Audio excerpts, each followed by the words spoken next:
വ്യാജ പാസ്പോർട്ടുമായി എത്തിയ ബംഗ്ലാദേശ് സ്വദേശി ക്രൈംബ്രാഞ്ചിന്റെ കസ്റ്റഡിയിൽ നിന്ന് രക്ഷപ്പെടാൻ ശ്രമിക്കുന്നതിനിടെ പിടിയിലായി. നെടുമ്പാശ്ശേരി വിമാനത്താവളത്തിൽ നിന്നും എറണാകുളം ജില്ലാ ക്രൈംബ്രാഞ്ച് കസ്റ്റഡിയിലെടുത്ത അംസാദ് ഹുസൈനെയാണ് സാഹസികമായി പിടികൂടിയത്. സംഭവത്തിൽ SI അടക്കം 3 പേർക്ക് പരിക്കേറ്റിട്ടുണ്ട്. വിവരങ്ങളുമായി സുധീഷ് ഗോപാൽ ചേരുന്നുണ്ട്. സുധീഷ്, എപ്പോഴായിരുന്നു ഈ ഒരു സംഭവം? വിശദാംശങ്ങൾ എന്തൊക്കെയാണ്?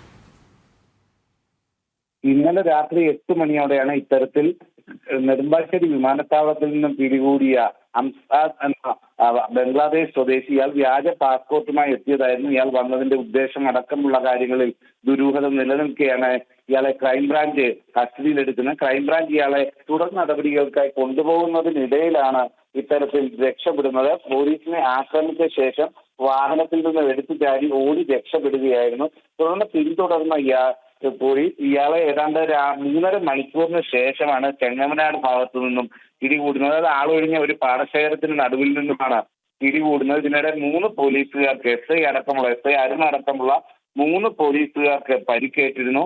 തുടർന്ന് ഇയാളെയും ഈ പരിക്കേറ്റ പോലീസുകാരെയും ആലുവ ജില്ലാ ആശുപത്രിയിൽ എത്തിച്ച് വൈദ്യ സഹായം അടക്കമുള്ള കാര്യങ്ങൾ ചെയ്യുകയായിരുന്നു. ഇയാൾ ഇവിടേക്ക് എത്തിയതിന്റെ ഉദ്ദേശം അടക്കമുള്ള കാര്യങ്ങൾ കേന്ദ്ര ഇന്റലിജൻസ് അടക്കം ചോദ്യം ചെയ്യൽ അടക്കമുള്ള നടപടികളിലേക്ക് ഇന്ന് കടക്കും എന്നാണ് അറിയുന്നത്. ഇന്ന് ഇയാളെ കോടതിയിൽ ഹാജരാക്കുകയും ചെയ്യും.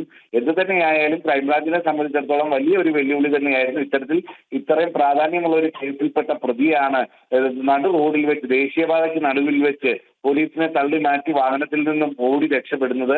തുടർന്ന് ഇയാളെ പിടികൂടിയില്ല. ഇയാൾ അത്തരമൊരു ഏതെങ്കിലും ഒരു രഹസ്യ കേന്ദ്രത്തിലേക്ക് മാറിയിരുന്നെങ്കിൽ പോലീസുകാർക്കും വലിയ ചീത്തപ്പേരും അതിലുപരി നിരവധി പോലീസുകാർക്ക് ഒരു നടപടി അടക്കം ഉണ്ടാവാൻ സാധ്യതയുള്ള ഒരു കേസിലാണ് ഇവർ സമയോചിതമായ ഇടപെടലിലൂടെ ഇയാളെ പിടികൂടുന്നത്. ഇയാൾ ബംഗ്ലാദേശിൽ മാത്രമേ ഇപ്പോൾ കൃത്യമായും വിവരം ലഭിക്കൂ. എന്തിനു വന്നു, എന്താണ് ഉദ്ദേശം എന്നതടക്കമുള്ള കാര്യങ്ങളിൽ ഏറെ ദുരൂഹതകൾ നിലനിൽക്കുന്നു. ഇയാളുടെ പെരുമാറ്റത്തിലും സ്വഭാവത്തിലും എല്ലാം തന്നെ ആ ദുരൂഹത നിറഞ്ഞതാണ്. അത്രയ്ക്കും ക്രൂരമായ സമീപനങ്ങളായിരുന്നു ഇയാളുടെ ഭാഗത്തു നിന്നുള്ളതും. അതുകൊണ്ട് തന്നെ വിശദമായ ചോദ്യം ചെയ്യലടക്കം ഇന്ന് മുതൽ ഉണ്ടാകും എന്നാണ് നമുക്ക് അറിയാൻ കഴിയുന്നത്. അനു, ശരി, വിശദമായ വിവരങ്ങൾ നൽകുകയായിരുന്നു കൊച്ചിയിൽ നിന്നും സുധീഷ് ഗോപാൽ.